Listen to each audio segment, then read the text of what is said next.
E aí, gente, era nem ciência aqui. A gente tá quase no fim dessas aulas sobre o livro do Rothbard, né? O Homem, Economia e o Estado. E agora, a gente tá na página 689, que fala sobre a formação de preços no livre mercado, né? A gente vai percorrer por vários temas aqui, assim como nas outras aulas. Então, basicamente, o que a gente tem aqui, na, na parte da esquerda, no eixo Y, né? É o preço, e no eixo X, a quantidade.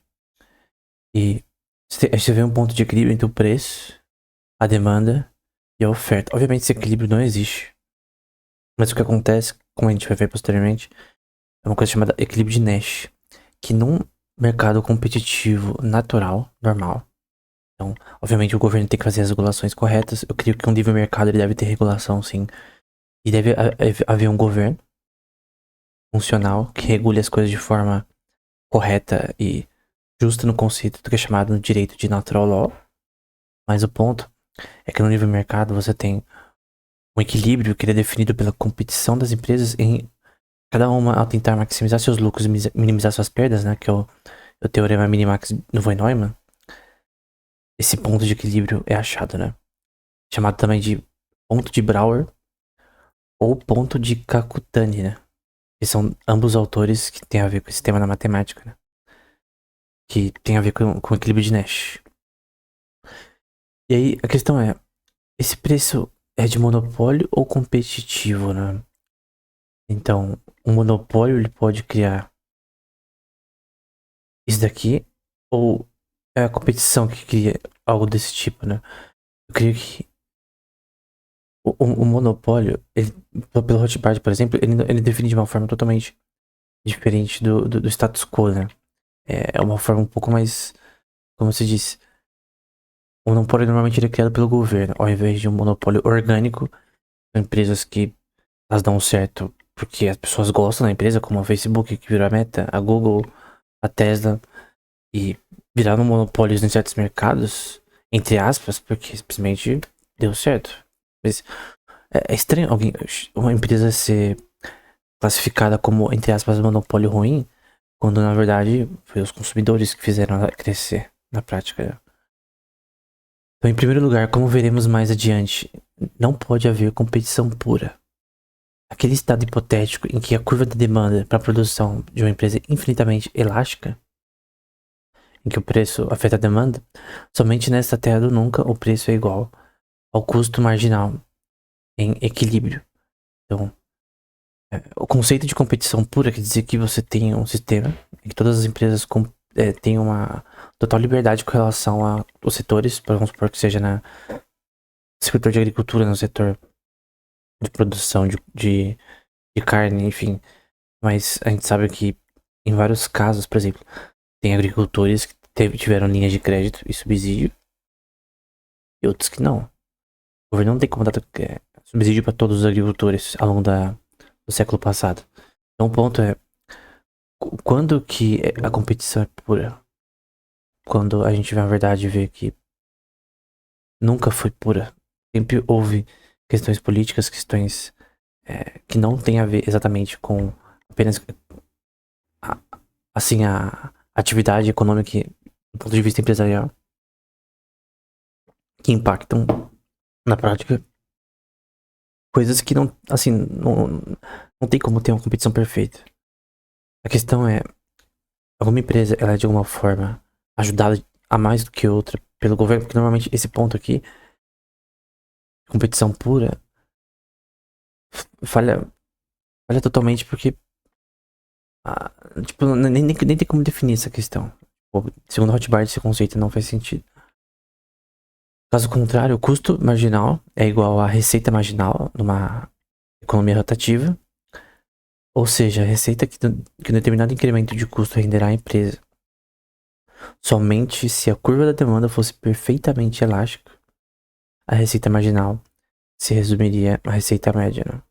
E lembra que o mercado elástico é quando com relação a preços, é quando o preço afeta a demanda. Uma demanda elástica é associada à forma que as pessoas agem em relação a tipos de commodities. Então, o ponto é que essa visão de que o custo marginal é igual à receita marginal nesse contexto, né? Que significa que a receita de um determinado incremento de custo renderá à empresa. Então, não funciona no contexto de uma competição pura, né? Então, ele vai dizer, agora não há como distinguir situações de competitivas e monopolistas, uma vez que o custo marginal tenderá, em todos os casos, a se igualar à receita marginal. Então, você não tem como distinguir, por exemplo, uma empresa que está sendo justa competitivamente e uma que está sendo monopolista, porque uma empresa que, por exemplo, dominou o mercado totalmente, vamos supor, ele cita o Ford, por exemplo, dos carros, né? Então, começou esse setor no século passado. Assim, eu não sei muito da história do Ford, mas o ponto é que tem muitas empresas que, assim como a dele, que cresceram de forma orgânica. Realmente foi crescendo, a empresa foi tendo lucro que foi honesto, que não teve atividade política que inicialmente e no curto e médio prazo fez a empresa ser o que é.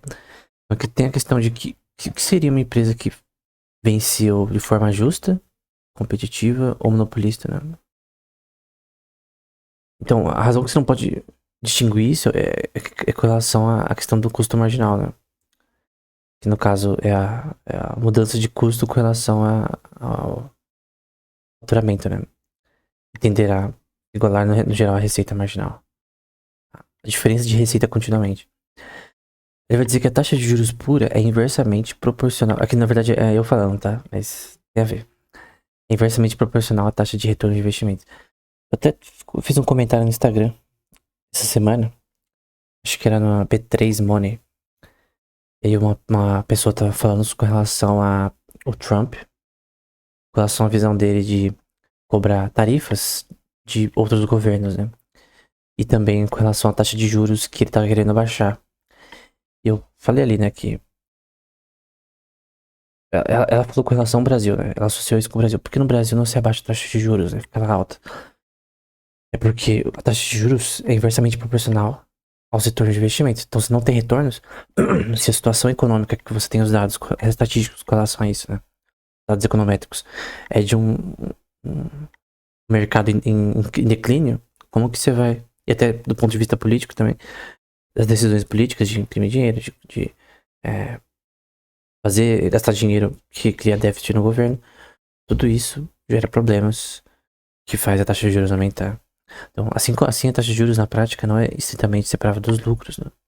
De certa forma, o mercado de equity de um país, vamos supor que é a Bovespa do Brasil, e empresas como um todo, não só no mercado de IPOs, né? Empresas que passaram por IPO, que são públicas, mas empresas privadas, né? Tem muitas empresas privadas que não são públicas, que não estão no mercado de ações e são grandes.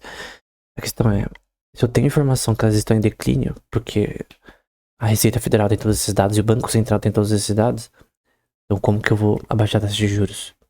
Porque se a taxa de retorno de investimentos for muito baixa, que é a taxa de juros de retorno dos investimentos, então basicamente as empresas estão na merda, elas vão pegar mais crédito pra fazer mais decisões merdas e fazer mais merda ainda, porque o empréstimo tem que ser pago, se a empresa não paga, o banco tem assim, um problema de solvência, né? Porque o empréstimo tem que ser pago, senão primeiro o banco não ganha lucro e segundo ele perde dinheiro. Enfim. Então, os vários componentes da taxa de juros não são separáveis na prática. Mas podem ser separados em análise e ele vai falar isso com mais detalhes posteriormente. Ele diz uma coisa que não tem como calcular a taxa de juros pura país inteiro ou pro mundo inteiro, em relação a diferentes países, enfim. Aqui, por exemplo, a taxa de juros do Banco Central do Brasil. E essa taxa de juros ela é escolhida arbitrariamente pelo Banco Central, realmente. Só que a taxa de juros pura, ela pode estar oscilando aqui. Que é a taxa de retorno de investimento, ela é inversamente proporcional a isso. Então, quando os investimentos baixam, o retorno com relação a essa taxa diminui. No caso, o certo seria baixar a taxa de juros escolhida pelo Banco Central, no caso. Quando você tem uma baixa de retornos.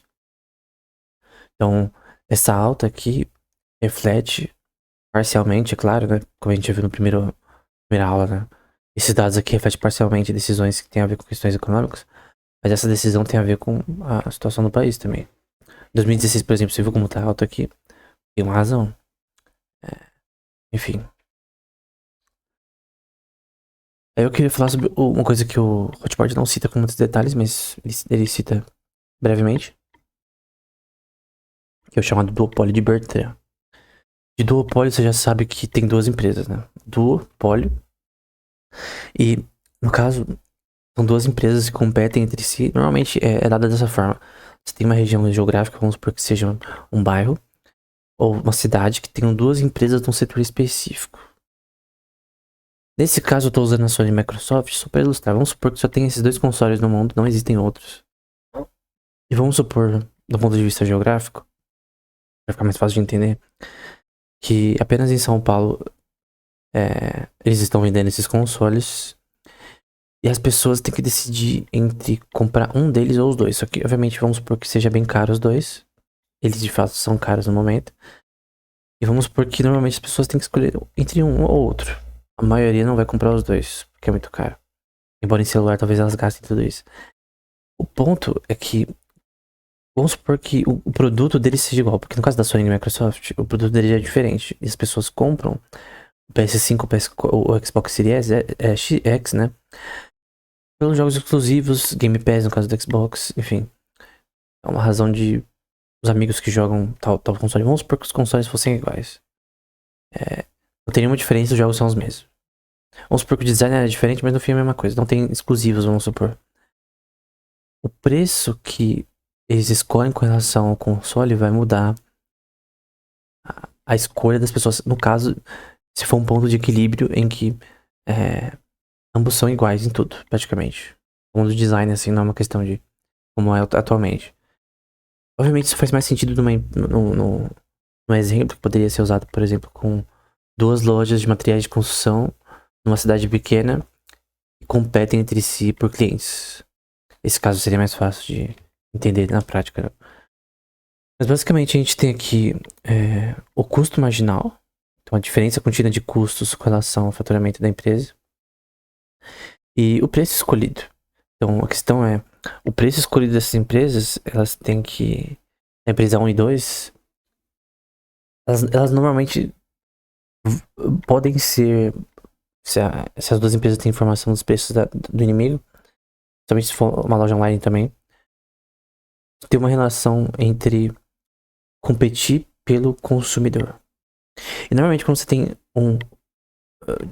diversas empresas, esse número afunila para um preço médio. Normalmente quem vai ter um preço menor são mercados maiores, por exemplo. Mas se você pegar pequenos mercados num bairro, o preço deles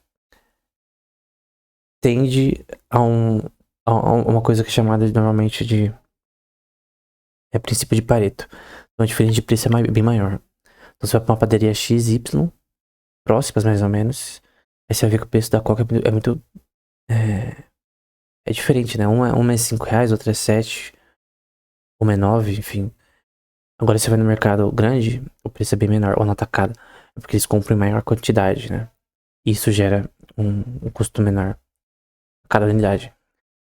E aí você tem a questão de equilíbrio de Nash. Só que com N empresas, com duas não.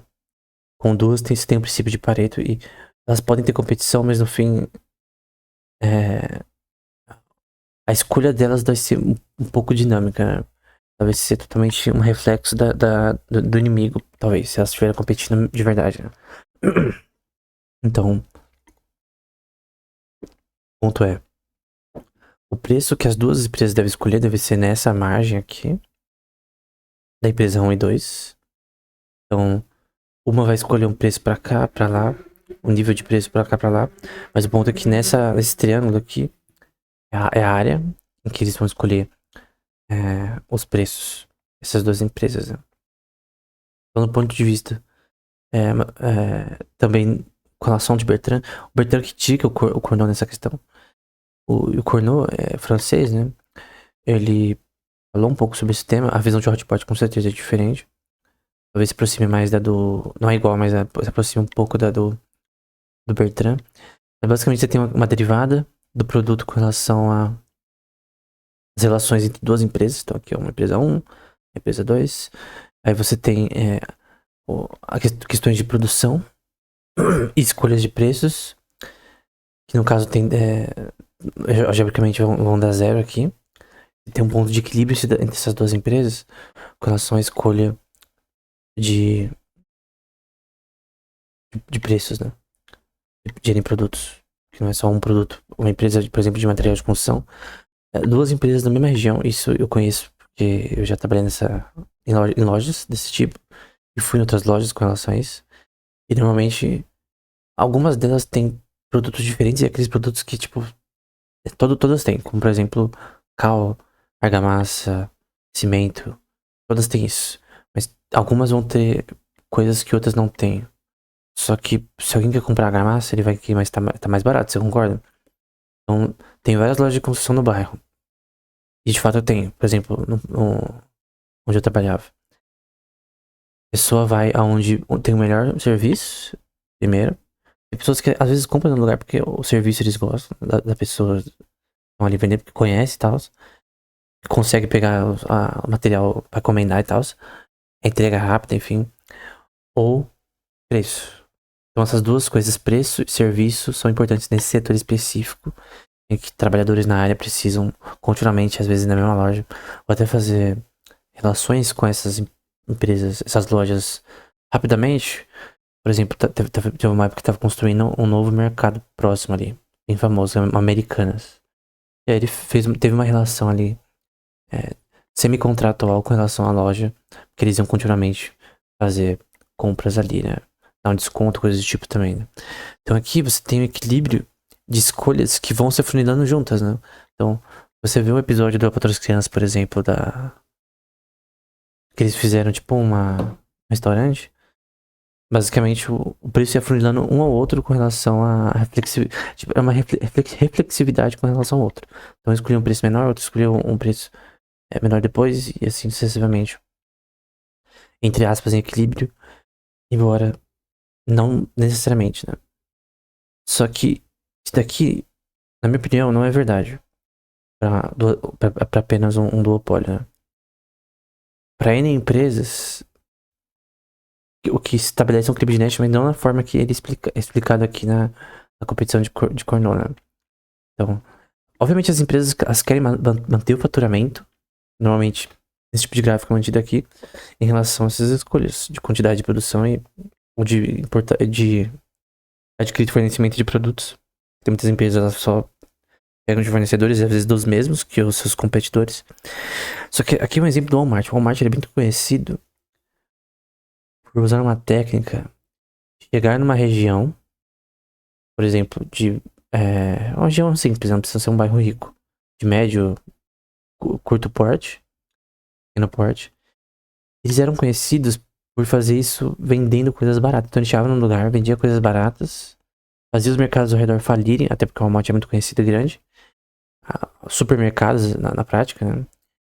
E faliam as empresas ao redor, depois colocavam preços maiores, né? Isso não deu certo no Brasil. Eu lembro que isso daqui é uma coisa que já conheci há muito tempo. O Walmart não deu certo no Brasil. E eu nunca fui no Walmart no Brasil. Simplesmente tem, mas não é uma coisa que... Ah, vou no Walmart. Que nem você vê nos Estados Unidos. As pessoas, tipo, vão com frequência, assim. Porque tem muitos Walmart e também em outros lugares do mundo, né? Por que o Walmart não deu certo no Brasil? Porque aqui nesse artigo, né? Nessa notícia... Fala da questão de que ele não conseguiu aguentar a competição, né? Então, ele tentou virar entre aspas, meio que um monopólio na região, meio que convencendo os seus consumidores de que ele era barateiro, né? Só que não funciona em todo lugar. No fim não deu certo, né? Então, é diferente da Coca-Cola, como a gente vai ver. E aí, eu vou citar Von Mises aqui. Isso se refere também aos preços de monopólio. Nenhuma suposta apuração de fatos e nenhuma especulação de poltrona podem descobrir outro preço pelo qual a demanda e a oferta se tornariam iguais, né? Todo mundo quer achar o ponto de equilíbrio, mas ninguém consegue entender, a não tipo, se você fosse ser um ser divino que tem onisciência, você pode prever oferta e demanda com acuracidade.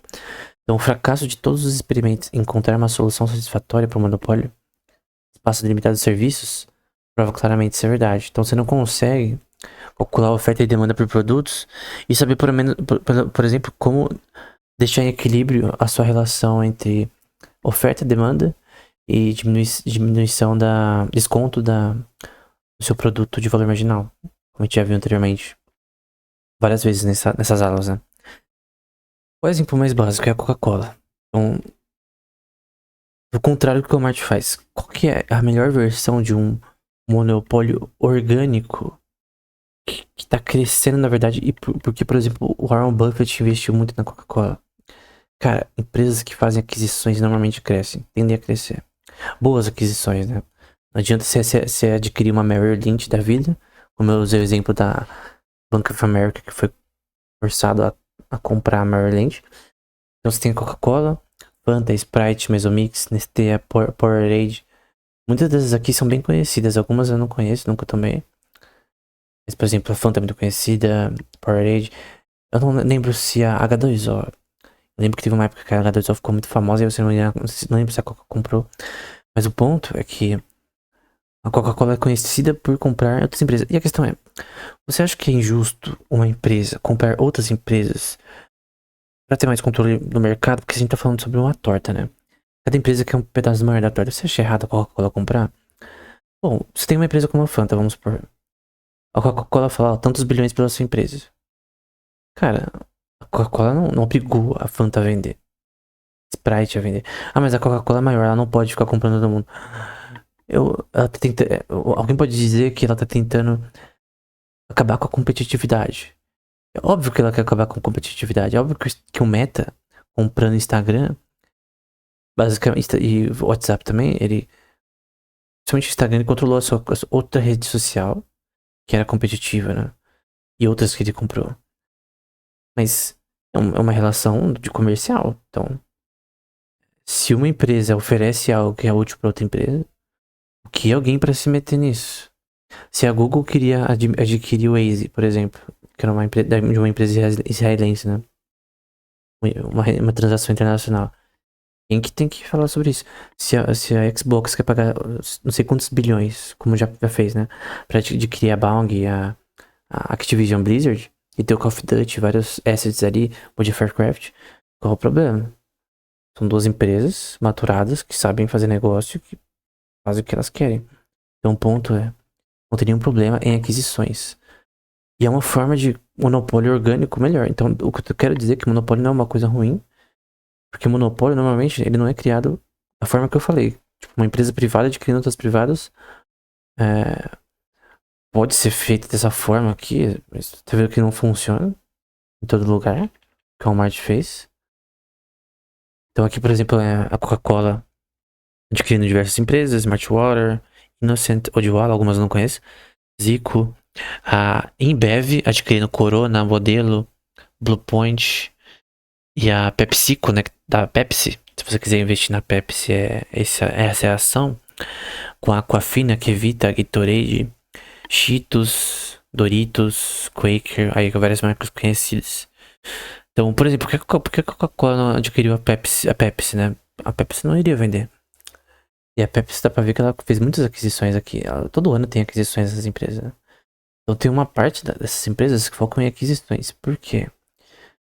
Pode falar, mas então quer dizer que elas, em vez de investir internamente, melhorar seu portfólio, eles adquirem outros produtos. Cara, o que a Coca-Cola tem que melhorar no seu portfólio? Pensa. Nada. É um refrigerante simples. Tem as suas versões ali. Lança uma promoção, um evento ali. Cara, a Coca-Cola nem precisa fazer marketing. As pessoas já sabem que é o principal refrigerante. Tem questões até de neuroeconomia que a gente já falou no primeiro curso aqui do canal com relação a neuromarketing, coisas do tipo. Que é a nova economia austríaca. Sobre como tem áreas do seu cérebro que ativam em relação à lembrança de marca.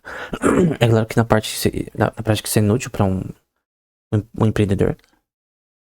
Saber que parte do cérebro, que é o córtex pré-frontal dorsolateral, ativa quando você lembra de Coca-Cola. Como tem experimentos que mostram isso, artigos que mostram isso com acuracidade. Mas lembrança da marca é relevante, sim. Você nem precisa de experimentos para mostrar isso. Então, por que aquisições faz mais sentido do que a técnica da Walmart, né? Vamos chamar a oferta do total do produto. Aqui, eu tô citando uma Hotmart aqui, né? Página 705. De produto monopolista P, quando ele retém W unidades para obter o monopólio P menos W. Ou seja, ele quer fazer preços menores para tirar empresas do mercado. O aumento da receita que ele obtém por P menos W deve ser para compensá-lo pela perda de receita que ele sofre por não vender W. A ação de um monopolista é sempre limitada pela perda de receita do fornecimento retido. Então, porque o Walmart não conseguiu fazer aquilo? Uma hora não dá mais, né? Porque você não pode ficar perdendo faturamento para sempre. Uma hora dá dívida. E aí a empresa tem que começar a fornecer capital pro Walmart. Porque a empresa tem que pagar funcionários, tem que pagar luz, tem que pagar água, tem que pagar os custos. Então, uma empresa não consegue fazer essa competição de tentativa monopolista baixando preços, no caso de mercado, por muito tempo.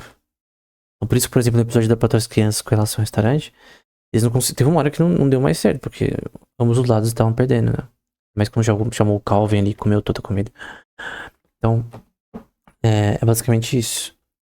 Outro ponto que ele fala é sobre questões de formação de restrição de salários, né? Então aqui a gente tem os salários W, número de trabalhadores. Aqui a gente tem a oferta de trabalho e a demanda por trabalho. Então, por exemplo, na área de programação, tem uma quantidade de pessoas que manjam programar Java, por exemplo, e Python e R.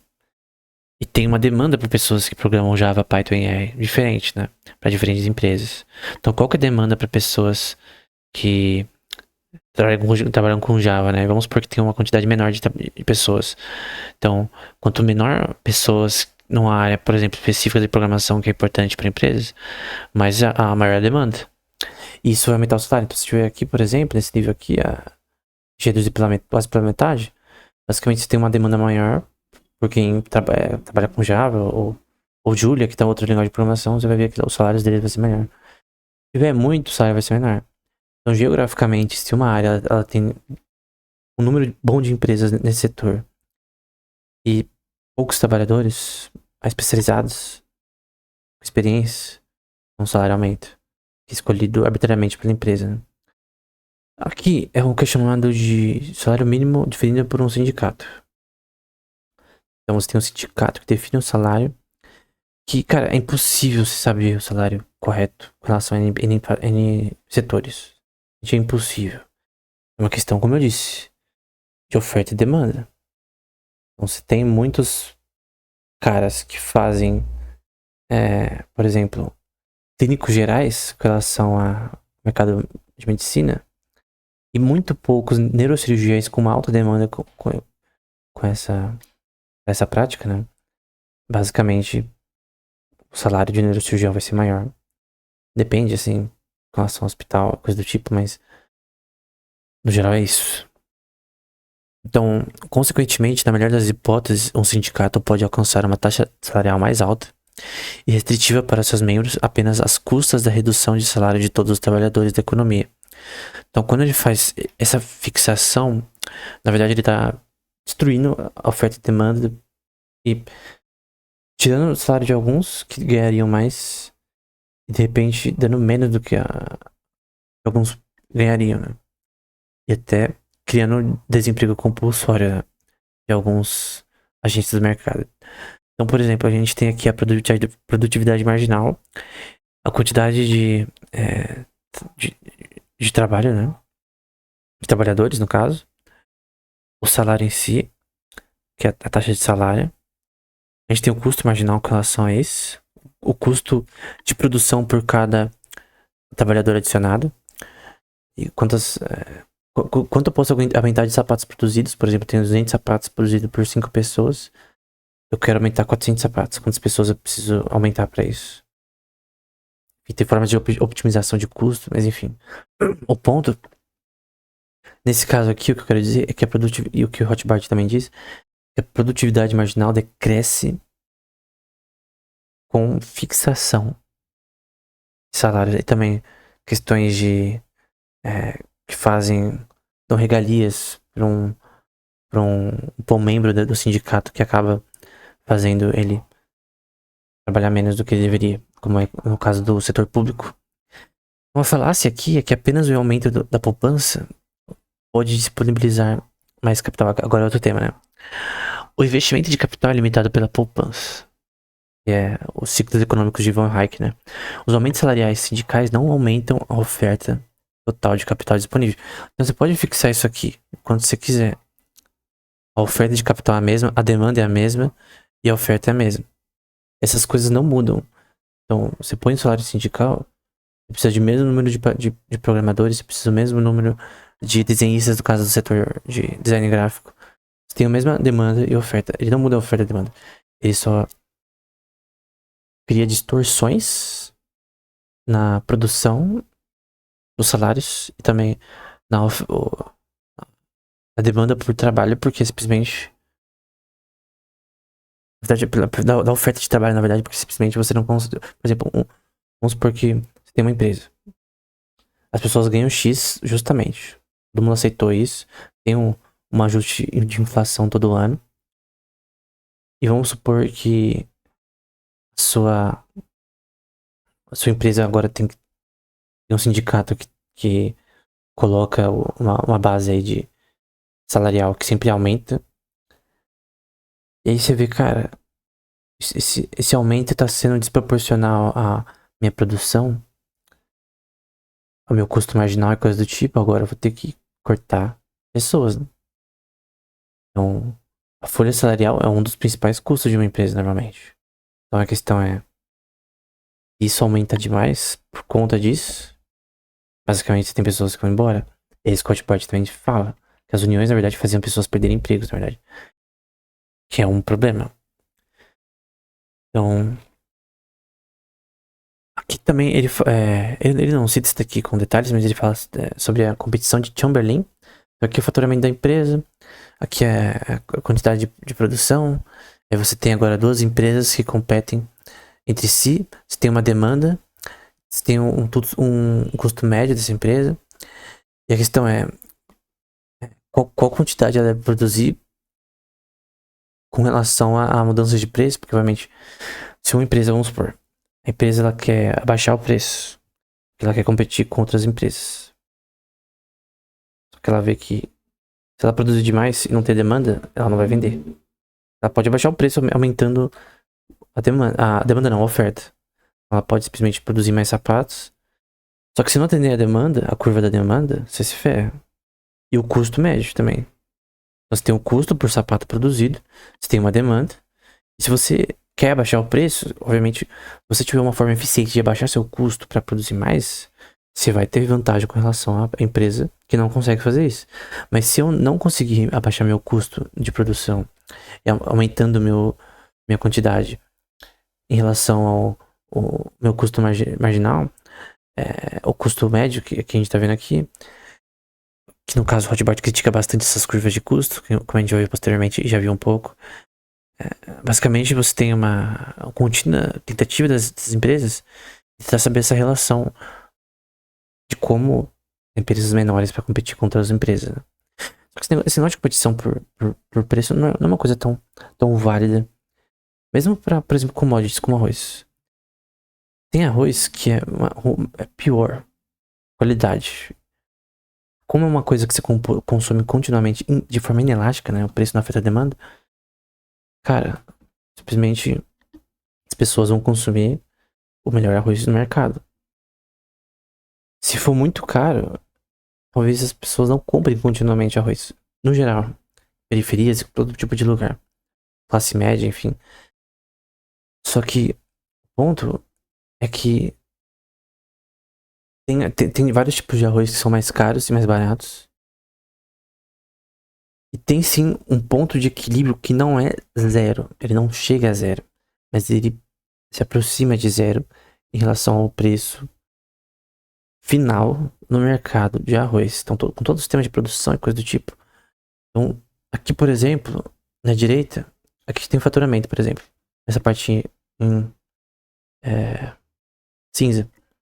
Curva de demanda, custo médio, outra demanda aqui, vários tipos de demanda e quantidades diferentes de produção. E aqui você tem uma coisa chamada Nash Equilibria, que a gente já falou que é equilíbrio de Nash. Então as empresas, que tem a ver com o teorema minimax de von Neumann, tem tudo a ver com isso, com a teoria de jogos de von Neumann, né? A atividade das pessoas tentarem maximizar seus lucros e minimizar suas perdas, né? Da forma que as estratégias que ele tenham, que isso tem a ver com a teoria dos jogos, né? Você tem N estratégias com N empresas tentando maximizar seus lucros e minimizar suas perdas da forma que eles puderem, né? Eles podem falhar nisso ou não. Se eles falharem, eles vão ser jogados fora do mercado e falir.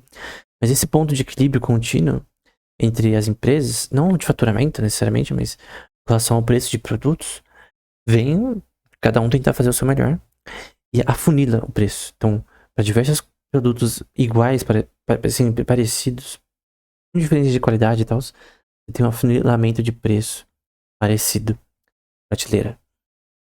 Então, cada um querendo ter uma margem de lucro, né? Então, a questão é, se uma empresa rapidamente diminuiu a margem de lucro de fornecimento para lojas, para mercados, ela diminui seu faturamento. Principalmente no mercado inelástico. O quanto ela pode diminuir a margem de lucro, ou até deixar negativo, para competir com outras empresas. Porque essa questão de preço nem vale tanto assim. Ó. As pessoas compram o que é bom. Por exemplo, diversos tipos de arroz, tem pessoas que gostam de diferentes tipos. Que compram por razões, por exemplo, que é mais saudável aquele tipo. Enfim. Eu tenho muitas razões com relação a que as pessoas compram certas coisas. Não só o preço, né? Aqui, por exemplo, você tem o equilíbrio de Nash. Então, aqui é a reflexividade, né? Seguindo os Soros, Verde Soros, nesse tema. Que você tem a curva de uma empresa e a curva de resposta de outra empresa. E chega ao equilíbrio.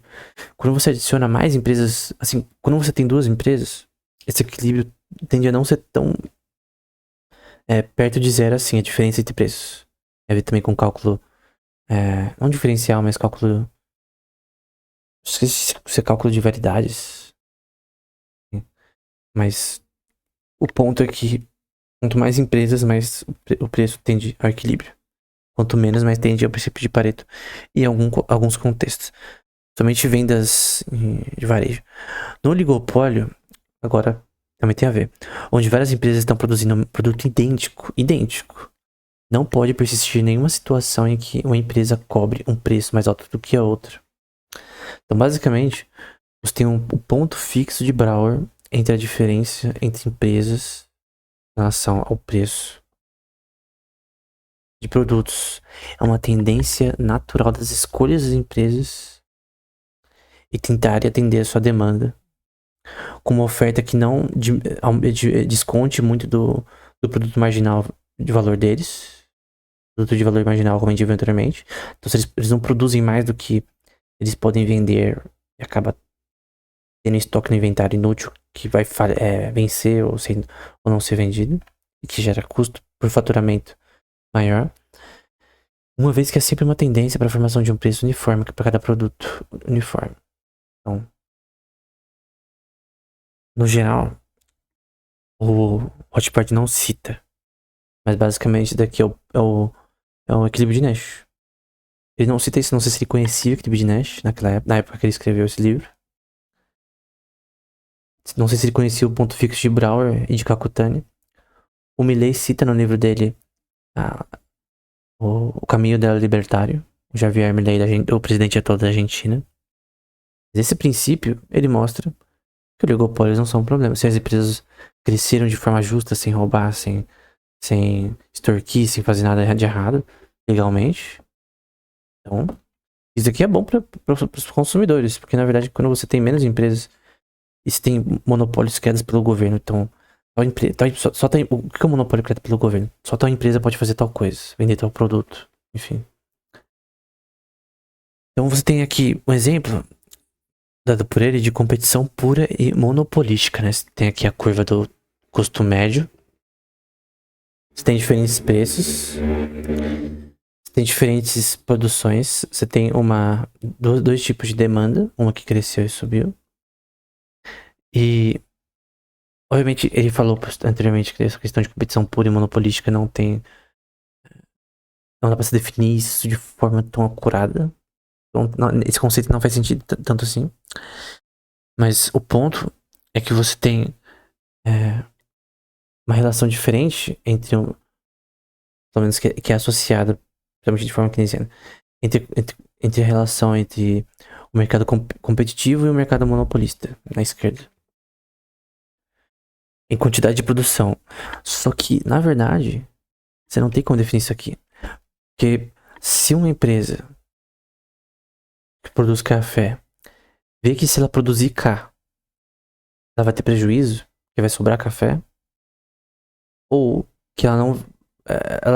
Se ela, no caso, produzir menos, ela vai conseguir vender por um preço maior e no fim ter um faturamento maior. Atendendo a demanda deles, eles têm que escolher isso aqui corretamente. Cara, você prefere que a empresa tenha déficit, que ela tenha. Porque isso aqui gera um custo. Então você quer obrigar a empresa, já que você está acusando ela de ser monopolista, né, de produzir esse valor K, que vai ter prejuízo na prática, e faturar menos, e no fim ter problemas financeiros, porque ela escolheu o ponto correto. Que até pra ela é difícil escolher. Ela não vai saber ela não vai saber fazer isso corretamente para todos os casos, né? Todos os meses. Uma vez que a curva de demanda DMF, que é essa daqui, né? A primeira, está inclinada para baixo ou para a direita, ela deve, dada a mesma curva de custo médio, ser tangente em algum ponto F, que o preço é maior e que a quantidade produzida é menor, onde o preço é mais alto e a produção menor do que a competição pura. Então, nesse caso aqui, que alguém diria que é uma competição pura, ela perde dinheiro. Aqui ela ganha. Qual você acha que ela vai fazer? Se uma empresa aumenta o preço, adivinha? Em caso que ela vai vender menos. Então, porque as empresas, obviamente a empresa sempre quer o preço maior possível e o comprador sempre, a pessoa que vai na loja, por exemplo, no site, sempre quer o menor possível, com a mesma qualidade.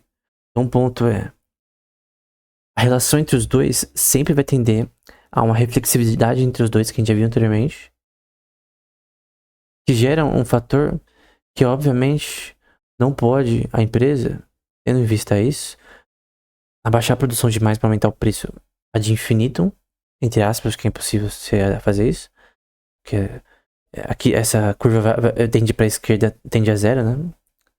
Se pegar uma integral que tende a zero, ela não pode ser infinita, né? Nesse contexto físico, lógico, da economia. Então, ela produzir J nessa quantidade aqui é uma coisa normal, senão ela vai ter prejuízo. Uma empresa que não faz isso, ela é burra. Então, é basicamente o que a gente já viu anteriormente, né? Então, a consequência de ir para uma competição monopolística, não é monopolítica, né? É monopolística, na verdade. Para pura, tem aqui a curva de demanda reta aqui, né? Curva de custo. E outra demanda aqui, F. MF aqui. Então, tem uma continuidade de preços com relação ao output que é totalmente diferente, né? Na verdade, vai causar problemas para a empresa. Há duas considerações, né?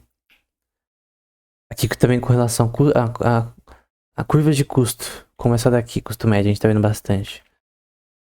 Tem problemas, né? Há duas considerações que podemos acrescentar agora.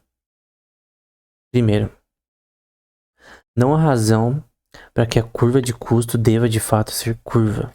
Aí você fala, então por que ele fez curva aqui? Porque ele só tá demonstrando um ponto. E ele mostra coisas com curvas para explicar, mas antigamente as curvas de demandas nos livros didáticos costumavam ser curvas e agora são linhas retas. Há ainda mais razões para acreditar que as curvas de custos são séries de linhas angulares, né? Que me lembra cálculo, né? Determinação do preço é o custo mínimo, né? Aqui é uma curva que tem uma propriedade um pouco mais diferente, né? Acho que é isso que ele quer dizer com angular. Uma curva de custo médio em relação a uma demanda e um ponto E de preço. Então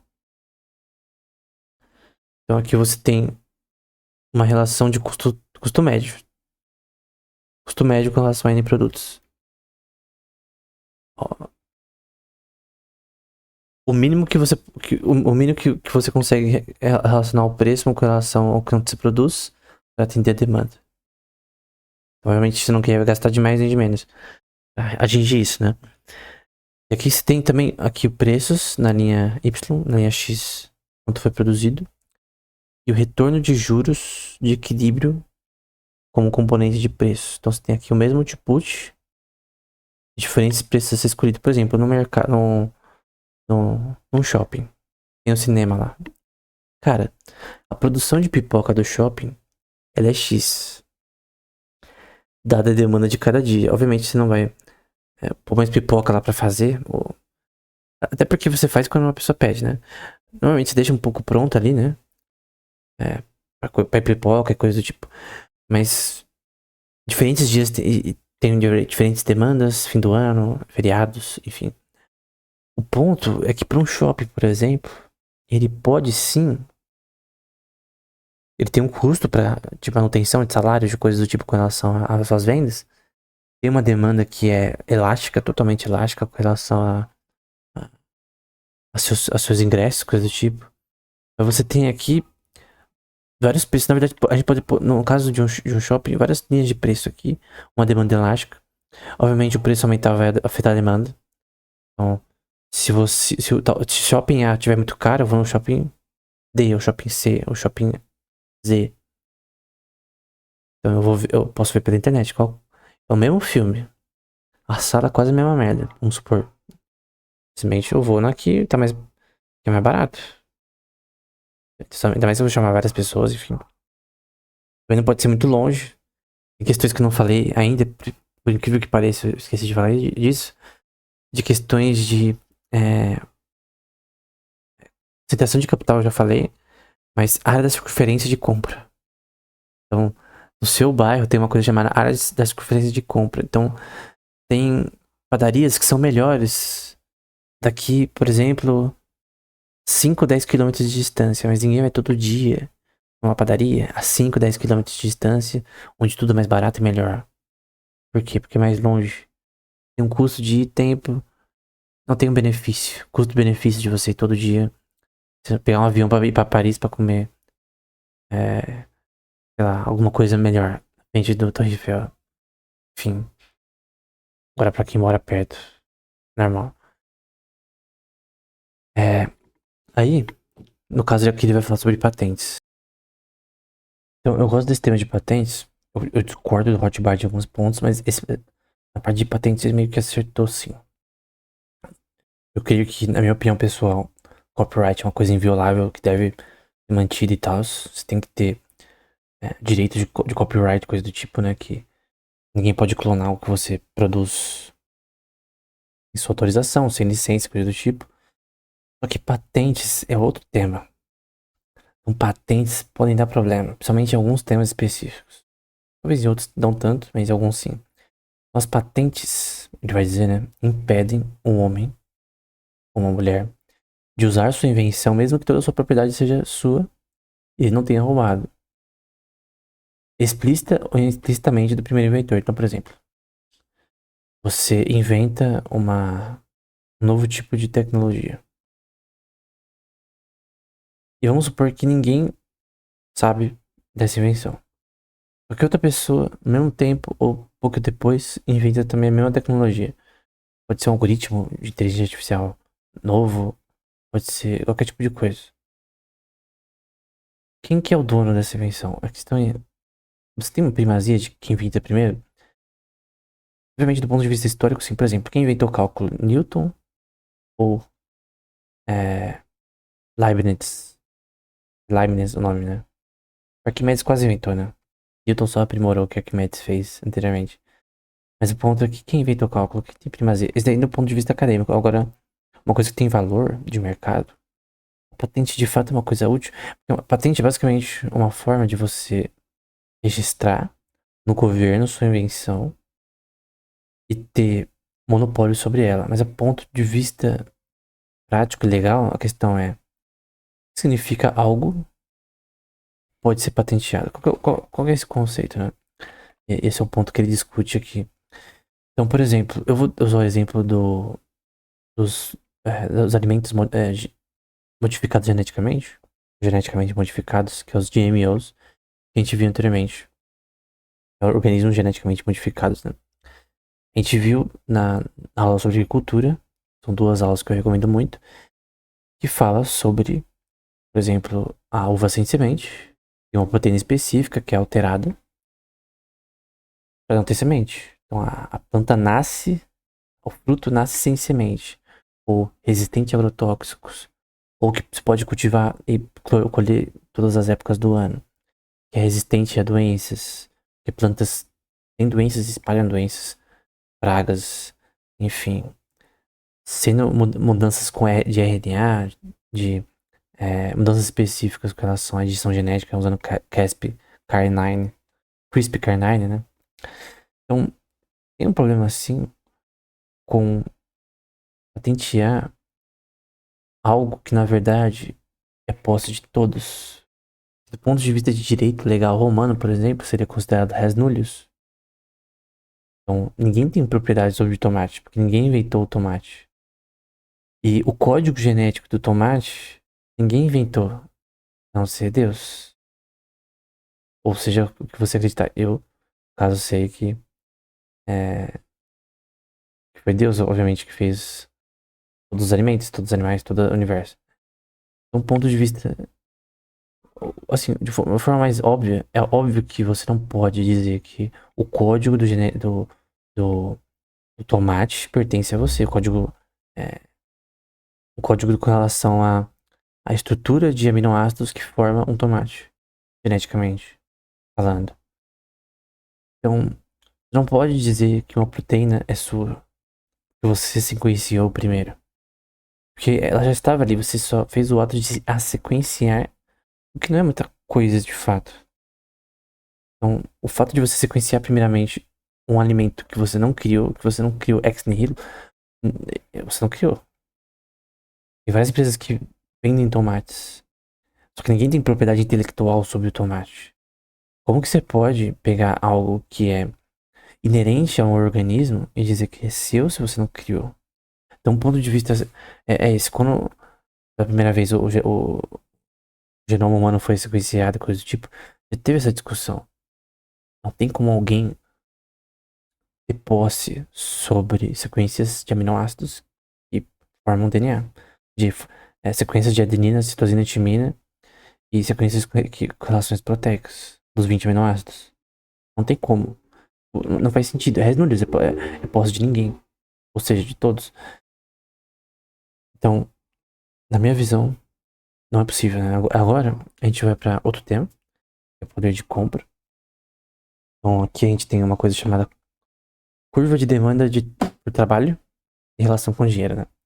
Então, a determinar a curva de demanda de trabalho por dinheiro, podemos ter muito mais certeza.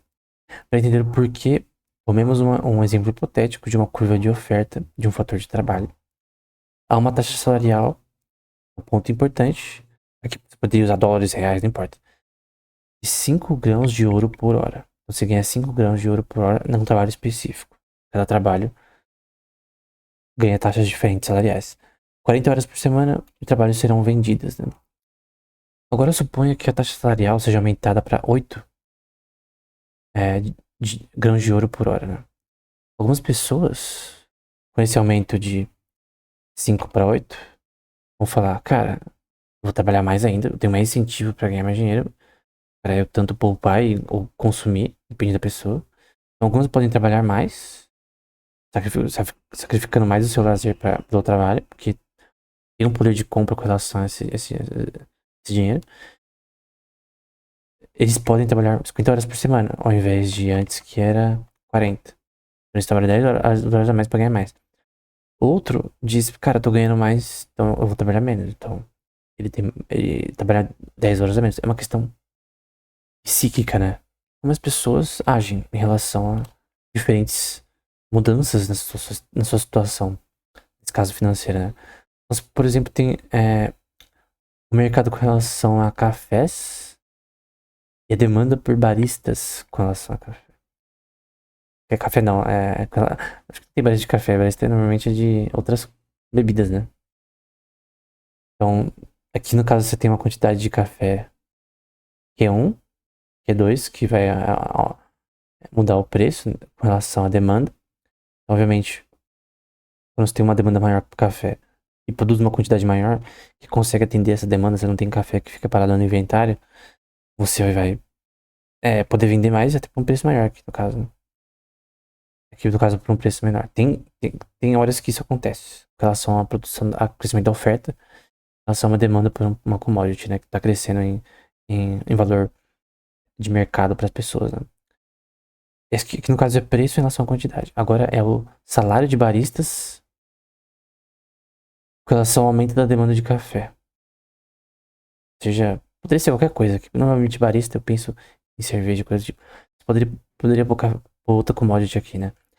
Então, tem um salário X numa quantidade 1 e numa quantidade 2, em que a demanda por baristas aumenta. Que agora você tem mais pessoas comprando café nesse caso, porque esse é a questão. Não é demanda por café necessariamente, é pessoas tomando mais café. E inferir uma nova produção, um aumento no preço também, nesse caso específico. E nesse caso, mais pessoas comprando, fez lojas que contratarem mais baristas para atender a demanda contínua, pra reduzir o tempo de filas enormes, por exemplo, de pessoas querendo comprar Starbucks, por exemplo, naquela região, e aí no caso o salário deles aumentar, né? E a oferta de baristas não aumentou necessariamente, mas a demanda por eles sim. Depois se estabiliza de novo. Ele fala sobre essa questão de poder de compra, né? Portanto, quanto maior o PPP, ou Purchasing Power of Monetary Units, o valor de troca de dinheiro, menor a quantidade de dinheiro demandada no saldo de caixa, né? Então, quanto mais o dinheiro tem valor, menos as pessoas poupam. Elas podem consumir mais, né? Depende, mas no geral é isso. Então, como resultado, a curva de demanda de reserva por dinheiro no saldo de caixa cai à medida que o valor de troca aumenta. Então, quando tem um poder de maior de compra de dinheiro, alguns vão poupar, mas normalmente as pessoas vão gastar. Essa curva de demanda em queda, chamada curva de demanda cambial por moeda, produz curva de demanda total por moeda de mercado. E tem relação também com commodities, né? Tem relações de petróleo com relação ao dólar e várias outras questões que tem a ver também com o poder de compra de certas commodities e a relação do cambial entre moedas, né, internacionais. Mas o ponto é que o foco é que essa curva de demanda está caindo, somada à curva de demanda cambial pela moeda em si, por exemplo, o dólar ou real, por exemplo. Produz no geral qual que é a demanda por essa moeda, né? Em relação a outras. Qual que é a relação do dólar, a demanda por dólar em relação ao peso argentino, o peso mexicano. E que o dólar tem um valor maior de mercado do que outras moedas, né? Ou o euro. É uma questão simples. As pessoas veem o dólar como uma moeda útil para transações internacionais. No momento que o mercado inteiro dizer que não quer mais usar o dólar, vai cair de valor. Na hora. O que dá valor ao dólar é uma questão subjetiva, é o valor subjetivo que as pessoas dão ao dólar. Assim como é em commodities. Então aqui, por exemplo, tem a determinação do ponto de equilíbrio pelo valor de troca de dinheiro. Então aqui você tem o poder de compra da unidade monetária, pode ser trigo, cevada, shekels, wons da Coreia, o real, dólar, não importa. Tem diferentes níveis de demanda, relações de demanda, mas uma oferta igual. E um valor de compra igual em equilíbrio no contexto dessa demanda aqui. Então, que é um ponto de equilíbrio com relação a poder de compra em si. Uma demanda específica onde há equilíbrio. Então, o DE é a curva de demanda cambial agregada para o dinheiro. Esse DE. O DR, que tem até outro significado, é a reserva ou demanda de saldo de caixa para o dinheiro. DT é a demanda total por dinheiro para segurar, ou seja, para poupar, por exemplo. Por exemplo, para especulação futura, talvez também. Que é esse DT aqui que faz a curva equilíbrio com a oferta e o poder de compra, né? Na verdade, acho que eu coloquei dois DTs e a vertical SS, o estoque total de dinheiro na comunidade. É esse daqui. SS, na verdade. Então, ó, DE, DR, DT, faltou DE. Não, tá certo, tá certo. 3. É o último que era CS. Então, o poder de compra do dinheiro é, portanto, determinado por dois fatores. Isso daqui é importante. Cronograma, que é a preferência temporal ao longo do tempo. A curva de preferência temporal ao longo do tempo das pessoas. De empresa também. De demanda total de dinheiro. Do hold, para segurar. E o estoque de dinheiro existente. Então, poupança, a relação de poupanças que vai ter um fluxo de caixa aí. E o estoque atual de dinheiro em circulação no país. E aqui, por exemplo, você vê um poder de compra no eixo Y e no eixo X você vê a quantidade de dinheiro e um aumento na demanda por dinheiro. Uma alta na preferência temporal em relação a ele, né? Então, você viu que a oferta, o estoque de dinheiro to hold, né? Para segurar, não mudou. A oferta é a mesma. Poder de compra aqui, nesse caso, nessa região, TT, essa demanda. Só que aqui você viu que subiu. Então, uma demanda pela moeda fez o poder de compra subir. Então, se a demanda por dólar é maior que o real, então o dólar sobe. Ou se às vezes nem o dólar, né? O dólar já é forte e o real decresce o seu valor com relação à demanda por ele.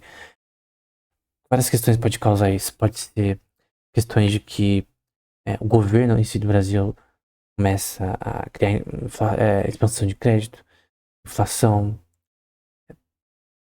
taxa de juros baixa que depois de um tempo gera menos retornos de investimento, porque você teve uma taxa de juros que na verdade foi usada para fazer empréstimos que no fim não tinham liquidez, não tinham um retorno proporcional a eles. No fim, a taxa de juros subiu. Quando você tem uma taxa de juros baixa, abaixo da originária, e você tem retorno de investimentos que não dão o retorno que deveriam dar com relação às taxas de juros, ela sobe na prática. Eles têm que subir. E gera inflação, gera menor poder de compra. Enfim, então, o aumento da demanda por uma moeda aumenta o poder de compra. Por isso que o dólar e o euro são as principais moedas, né? Aqui a gente tem a quantidade de dinheiro, a mudança na quantidade de dinheiro, agora a quantidade mudou, só que o poder de compra aqui é o mesmo. Então, você viu que em relação à quantidade aumentar, a curva da demanda, quando aumentou, você viu que diminuiu aqui o poder de compra da moeda. Então, vamos supor que aqui é o dólar, que está fixo, e aqui é o real. Vamos supor. Vamos supor que tem que esse gráfico é uma sobreposição entre os dois valores. E vamos supor que agora, esquece tudo que eu falei e pensa aqui só no real agora. Vamos supor que de forma inorgânica. Porque, cara, o crescimento de dinheiro em circulação não é um problema. O problema é como esse crescimento ocorreu. Esse crescimento ocorreu de forma orgânica ou inorgânica. Então, é o banco fazendo reserva fracionária, é o banco imprimindo dinheiro. Se for de forma inorgânica, a demanda por dinheiro diminui no longo prazo. Você tem inicialmente uma demanda alta, a gente já viu isso daí anteriormente, pessoas gastando, consumindo mais, depois inflação, menor poder de compra, aumentar o estoque de dinheiro de forma inorgânica, sem produção, sem vendas e coisas do tipo, com técnicas bancárias aí, governo imprimindo dinheiro, é um problema.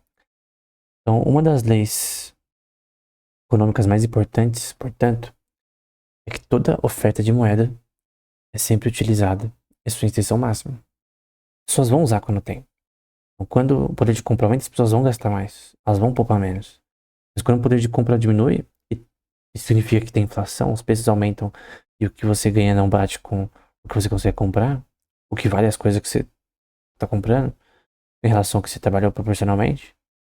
Então, temos um problema. Só que isso acontece quando tem um crescimento inorgânico, expansão de crédito, reservas fracionárias, maturity mismatching, ganhar empréstimos de curto prazo para vender por longo por uma porcentagem maior, técnicas bancárias e de investimento, no fim gera expansão de crédito, em alguns casos. Então é isso que cria esse problema, né? Nenhuma utilidade social pode ser conferida pelo aumento da oferta da moeda. Ou seja, Se crescer esse aumento de forma inorgânica, sempre vai dar merda. Sempre tem. Por exemplo, a Coreia do Sul cresceu seu PIB ao longo dos anos. Só que grande parte desse crescimento foi orgânico.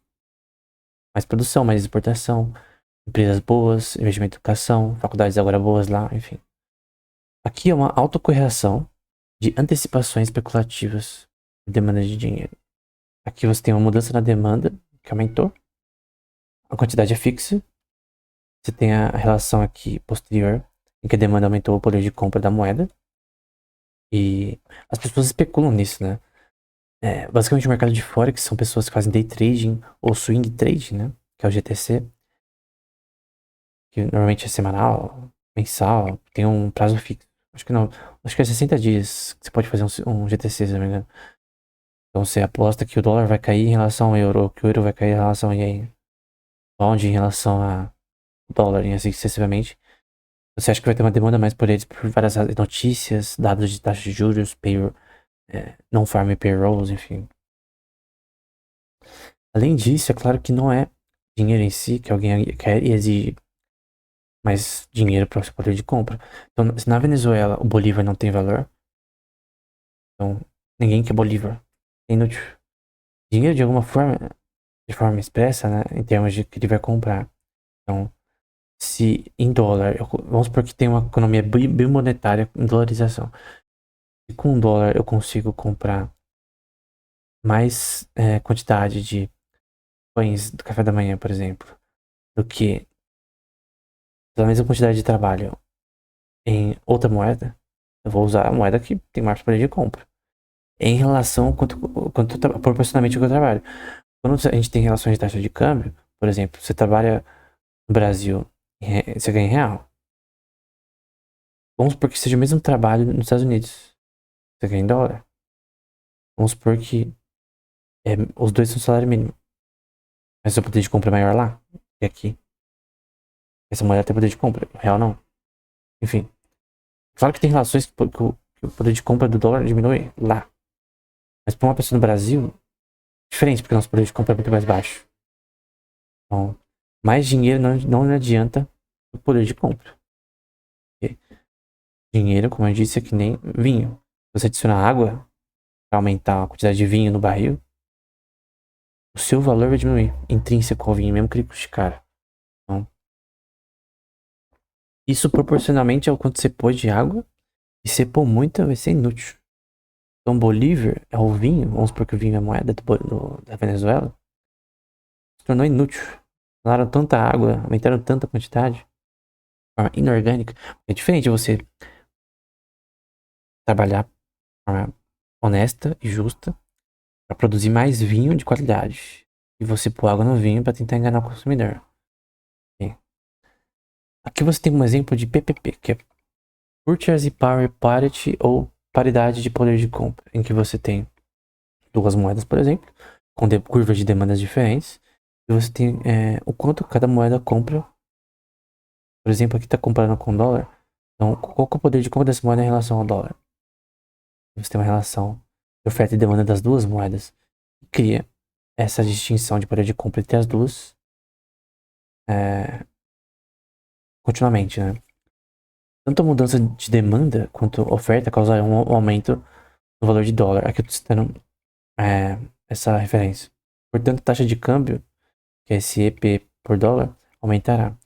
Enquanto a cesta do mercado do ZEUA permanecer mais barata, o excesso de demanda pelo dólar persistirá. Ou seja, se eu consigo comprar mais coisas, as mesmas coisas, com dólar do que com outra moeda, então é óbvio que o dólar sempre vai ser usado.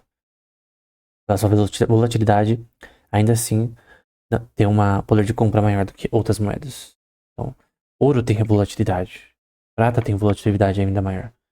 Então, a volatilidade da moeda, a questão não afeta a paridade de poder de compra em relação a outros. Ele fala, demanda por dinheiro e taxa de juros, né? Se a demanda por moeda aumenta, não há razão de uma mudança na demanda por moeda afete a taxa de juros em um iota. Está dizendo que a demanda da moeda não afeta a taxa de retorno de investimento. Ponto. Aí vai dizer, né? Não há necessidade alguma O aumento na demanda por dinheiro, aumentar as taxas de juros ou um declínio, baixá-la, não mais que o oposto, porque ele diz que o declínio da taxa de juros não afeta a oferta e demanda, e também a oferta e demanda por dinheiro também não é afetada, né?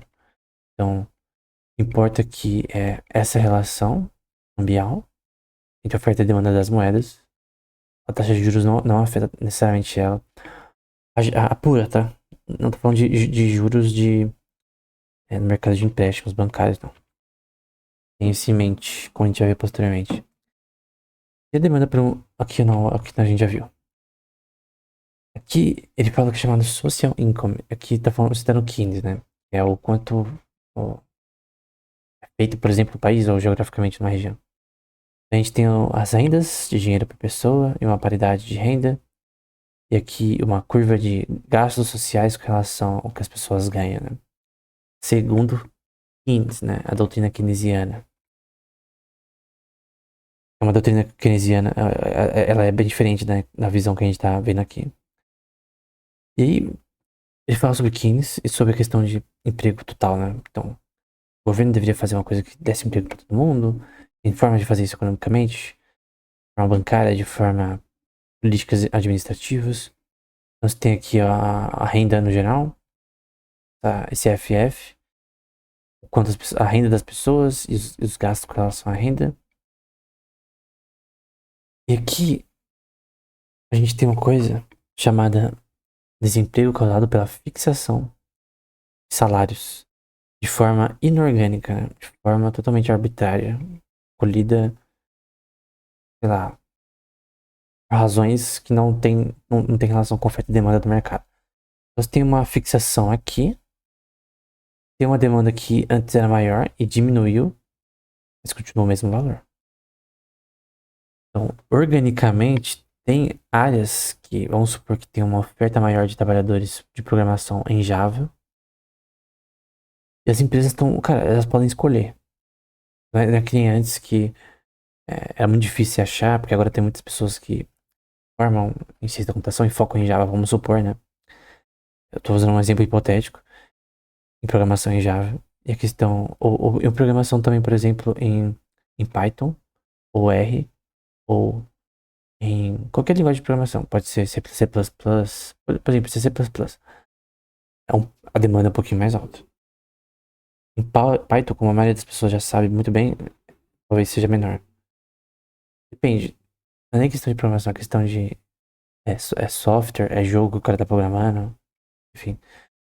Só que a questão é que quando essa demanda diminui, vê que essa curva aqui, ela tecnicamente diminuiria aqui o salário, porque a curva pela demanda diminuiu em relação à quantidade de pessoas nesse setor. Aqui, na verdade, a quantidade não diminuiu, foi a demanda. Então, vamos supor que a demanda diminuísse também. Isso também poderia causar, por exemplo, aumento, ou se aumentasse, no caso que eu falei, poderia causar uma queda. Quando você fixa, as ofertas e demandas são. As questões de oferta e demanda são totalmente confundidas, né? Tem uma confusão, você tem um. Não funciona mais, porque é fixo. E no fim, uma pessoa continua ganhando isso daqui, mas o cara vai falar, cara, a demanda diminuiu, eu tenho que pagar isso aqui, sabe o que eu vou fazer? Eu vou demitir o... pessoas, né, pra equilibrar aqui a relação de demanda e oferta. Isso a pessoa nem precisa pensar nisso, ela precisa pensar, cara, eu não preciso mais de tantas pessoas que programem em C++, então essa fixação vai fazer eu só ter os que eu preciso. E aí vamos supor que a demanda subiu para pessoas que usam R, né, que é uma linguagem de programação também importante. No caso, a pessoa vai. O empresário, né? Ela vai contratar pessoas com R. Vai deixar de pensar pessoas que são focadas em outra linguagem que não tem tanta demanda. Depende, tem pessoas que podem aprender outra linguagem, enfim. É só um exemplo. Em que isso pode acontecer em diversos mercados. Enfim. A fixação cria desemprego compulsório. Né? Ele vai falar sobre a doutrina keynesiana. Né? Isso aqui é importante pra gente entender como. Essa visão mainstream. Então, na maioria das universidades, você vai ver essa visão. Referência de liquidez. Então, as pessoas hoje em dia no YouTube, em cursos, todo tipo que você vai ver. eles vão falar sobre preferência de liquidez, ou seja, eles vão falar, então a Selic fez isso aqui, isso acolá, e é isso que define a economia. Tipo, a taxa de juros é o que define tudo. Então se abaixa, você só precisa definir. É assim que se define oferta e demanda por tudo. Com relação à demanda por relação ao nível de trabalho, com relação à renda, todo tipo de coisa possível, mas até questões de taxa de câmbio. Então, eles consideram a taxa de juros como determinante do fator de investimento, e não a taxa de juros originária, a taxa de juros de retorno de investimentos. Essa aqui é a taxa de juros de empréstimos bancários, como sendo, como sendo também determinada pela demanda por dinheiro para manter para fins especulativos. Na prática, no entanto, eles tratam esse último como determinante da taxa de juros. Não como determinante da taxa de juros, mas como sendo determinada por ela, né? A taxa de juros que afeta a preferência de liquidez. A preferência temporal das pessoas com relação à demanda pelo dinheiro. A taxa de juros, que você escolher isso que afeta. Por isso que tem tanto foco nisso, nesse contexto. Então, eles tratam a taxa de juros não como acreditam que o fazem, na verdade. Então, ele está criticando a visão da maioria das pessoas atualmente, como pensa. 80, 90% das pessoas em economia que focam em preferência de liquidez, mas na verdade eles não focam em preferência de liquidez. Eles basicamente dizem que ela é determinada pela taxa de juros, em vez de retornos de investimentos. Mas sim como algum tipo de força misteriosa inexplicável que se impõe aos outros elementos do sistema econômico, em todo o sistema econômico. Então, sempre vai ter o cara, não, mas a Selic, sei lá o que, então, enfim, que não é uma visão que, de fato, bate com a realidade. Do próprio termo preferência de liquidez. Então, assim, a discussão keynesiana sobre a preferência de liquidez gira em torno de incentivo para manter dinheiro à medida que a taxa de juros sobe ou desce. O Rothbard, a visão dele, e a minha visão também, embora eu mude da Adriano em alguns pontos, é que a oferta e demanda não diminui quando você abaixa a taxa de juros. A taxa de juros tem a ver com retorno de investimentos. Se ele decai, ela cresce, e se ele cresce, ela decai. Então você pode fazer mais empréstimos. É, continuamente, a taxa de empréstimos com liquidez sobe, ou seja, a preferência por liquidez que justifica investimentos sobe quando a taxa de retorno sobe. Agora, eles não consideram a taxa de retorno de investimentos. Então, se as empresas estiverem na merda mesmo assim, as empresas estão na merda, então você baixa a taxa de juros. Só que eles não lembram que, eles não sabem, eles não concordam que a taxa de juros baixa abaixo da natural. Ou seja, você tem um retorno de investimento baixo nas empresas e você baixa a taxa de juros, você cria inflação no longo prazo, você cria caos. Ainda mais com a expansão de crédito, aumento na quantidade de dinheiro em circulação. Então, basicamente eles cavam a própria cova, né? Falam, então, preferência de liquidez, mas na verdade não é preferência de liquidez que eles querem. Então, como que funciona essa preferência de liquidez? Então, essa taxa de juros, então ela tá aqui. Então, a linha está aqui, né? Dessa quantidade que é zero. Então, se abaixa ela, as pessoas querem mais dinheiro. Então, se baixa a taxa de juros, as pessoas... A demanda por dinheiro aumenta. A liquidity preference, né? Porque a curva com relação aumenta enquanto você aumenta a quantidade de dinheiro. E eles vão falar, a doutrina keynesiana, contrário a tudo que a gente já viu, que a quantidade de dinheiro, na verdade, é uma coisa boa. Porque, na verdade, você baixar a taxa de juros para ter mais investimentos, de curto prazo e médio, aquece a economia, vai gerar mais empregos, coisas do tipo, mais investimentos. E você gerar débito também contínuo, não é um problema. A gente tá na modernidade, a gente precisa de crédito. Muito crédito. O mais crédito possível. E o mais quantidade de dinheiro possível, quanto mais melhor. Só que na prática, você... É, a visão aqui é que isso é contrário à própria preferência de liquidez, por liquidez, né? E pensa, preferência de liquidez tem a ver com retornos que vão ser guiados através disso, porque esse que é o termo. Então, ok, eu tenho mais dinheiro agora, as empresas conseguem mais dinheiro, mas a questão é, Se você abaixa a taxa de juros abaixo da originária, você gera inflação, você gera crédito que não vai ser pago, coisa do tipo. Tá agindo totalmente contrário à liquidez. Tá gerando, na verdade, inflação. E a inflação gerar uma queda no mercado de equity. Se você gerar uma inflação muito grande, o Bovespa cai. Você baixa a taxa de juros abaixo da originária. Por isso que o Brasil não pode baixar a taxa de juros agora. Se ele se fizer com o governo gastando tudo, colocando um monte de imposto e tarifa, o retorno de investimento não vai bater com os empréstimos que estão sendo feitos. Eu fiz aqui um caos. Então, isso que as pessoas têm que entender, cara. Você não pode ficar apaixonado na taxa de juros assim quando você quiser. Quando o mercado, ele responde com retorno de investimentos. Então, por isso que numa crise, por exemplo, como a crise de 2008, você aumenta a taxa de juros. O Fed abaixou. Mas esse é o contrário do que ele deveria ter feito. Eles fazem tipo um band-aid ali pra cobrir os problemas que são gerados por isso. Cara, uma hora isso deve explodir. Uma hora não vai ter como mais resolver. O band-aid funciona até um nível. Aqui a taxa de juros específica, talvez óptima que alguém poderia escolher, em relação à preferência de liquidez. E no caso aqui você teria um surplus of money nessa taxa aqui. Nessa aqui você viu que você aumentou um pouco mais a quantidade de dinheiro, e aqui você aumentou mais ainda. Só que no caso com menor poder de compra, talvez, enfim. Então, a taxa de juros que eles escolhem que seria a óptima. Uma proporção entre consumo e investimento reflete preferências temporais individuais. O consumo reflete desejos por bens presentes, e investimento reflete desejos por bens futuros. O aumento na escala de demanda por moeda não afeta a taxa de juros. Então, e se a proporção, no caso não afeta a taxa de juros, se a proporção entre consumo e investimentos permanece a mesma, né? Ou seja, se você não tem uma alta de preferência temporal de pessoas, que é a visão nossa aqui, em relação a bens presentes em relação ao futuro, por exemplo, se o futuro é uma merda economicamente, se o país tá tendo visão de mais gastos, quebrar, o mercado de equity descendo, tudo dando merda, o que você vai fazer? Você vai poupar, você vai desejar bens presentes. Se a economia tá boa, você vai desejar bens futuros.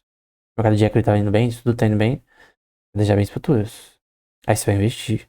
Vai pegar aquele créditozinho bonitinho.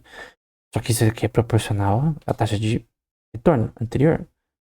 E se você não tem. É tudo uma especulação também, né? Você não sabe o futuro. Você não sabia que ia ter pandemia em 2019. E que vários restaurantes iriam falir. E que a inflação ia subir.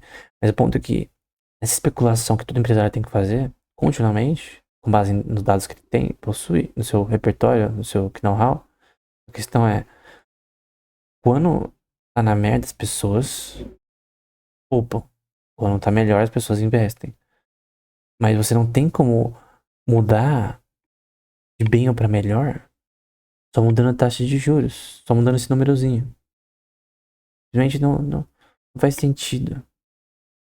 Tem que se ajustar a taxa de juros com relação à preferência temporal das pessoas e aos retornos de investimentos. Porque a preferência temporal das pessoas é importante, mas os retornos de investimento é o que é importante mais ainda.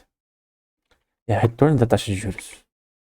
Além disso, seria uma taxa de juros, segundo o keynesiano talvez. O erro keynesiano grave e fundamental é persistir em considerar uma taxa de juros como uma taxa de contrato por empréstimos. Por empréstimo. Então você acha que taxa de juros tem a ver só com o Banco Central escolhe a taxa de juros e é isso. Ou mesmo no livre mercado, a taxa de juros escolhida pelos bancos para fazer empréstimos. Cara, a taxa de juros, se bem que no livre mercado seria melhor escolhido, né? Ela tem a ver com retorno de investimentos. Se o retorno de investimentos está baixo, né, no país por um tempo, os bancos não podem fazer mais empréstimos. Principalmente com uma reserva 100%, caso tirar, por exemplo, reservas fracionárias. Então, basicamente isso. Então, qual é a essência dessa diferença? Esses economistas erraram ao se concentrar na taxa de empréstimo e não na taxa natural, que é a taxa de retorno. Eu já falei isso aqui várias vezes. O que importa é a taxa de juros real, que deveria estar, por sinal, não deveria ser escolhida por um banco central, é a taxa de retorno. As empresas estão dando retorno, a taxa de juros lá em cima com relação ao empréstimo. Não estão dando lá embaixo. E também empréstimos pessoais também. Tá tendo um problema no mercado de financiamentos imobiliários ou coisas do tipo, para consumidores, né? Que é o retail banking, né, que é o mercado bancário de varejo para pessoas comuns, pessoa física, né? No caso, as pessoas estão poupando ou estão consumindo, né? Essa é a relação que você vê no caso de no mercado bancário de varejo. As pessoas estão poupando ou consumindo. Quanto eu posso conceder de empréstimo ali em relação à posição econômica que o país está, né? Então, mesmo a taxa com relação a empréstimos, setor de varejo de bancário, tem uma taxa de retorno específica que é relacionada a isso, né? Que é relacionada ao consumo. E ao poder de compra da população, né? Então, se a população tem poder de compra menor, ela não vai consumir tanto, né? Então, o que acontece com a taxa de empréstimo é analiticamente bastante trivial. É simplesmente um reflexo da taxa natural. Então, é, é uma questão subsidiária o empréstimo. Então, empréstimos bancários são importantes. A taxa de juros é importante, principalmente se tem um banco central. Mas ela é causada pela taxa de juros pura, o retorno de investimentos. Se você pegou isso no curso até agora, não precisa de mais nada. Já sabe bastante. Mais de economia do que a maioria das pessoas, infelizmente. Às vezes as pessoas simplesmente vão no caminho errado, né? Que nem quando as pessoas acreditavam em Ether, e Einstein foi lá e falou, cara, Ether não existe. Provou isso. A teoria da relatividade especial. Então, por que ninguém mais pesquisa sobre Ether agora? Simplesmente não faz sentido. Éter era não é a substância, tá? Uma questão hipotética que tinha. Que seria o que seria importante pro movimento dos planetas, coisas do tipo. Era uma coisa assim. Tava errada. Não importa. Então, você vai continuar acreditando numa coisa que não é real. Eu creio que todos os argumentos que a gente viu aqui são tão claros como água, né? Então, depende de como as expectativas de julgamento das pessoas também, né? Então, é uma questão psíquica também. As pessoas acham que vai dar merda no futuro, elas vão poupar e não vão gastar. A economia é a ação humana, como diria Van Mises, né? Então, basicamente é isso para essa aula. Vai ter aula 6, talvez tenha aula 7. E a gente termina o Hotbart e vai para outros temas.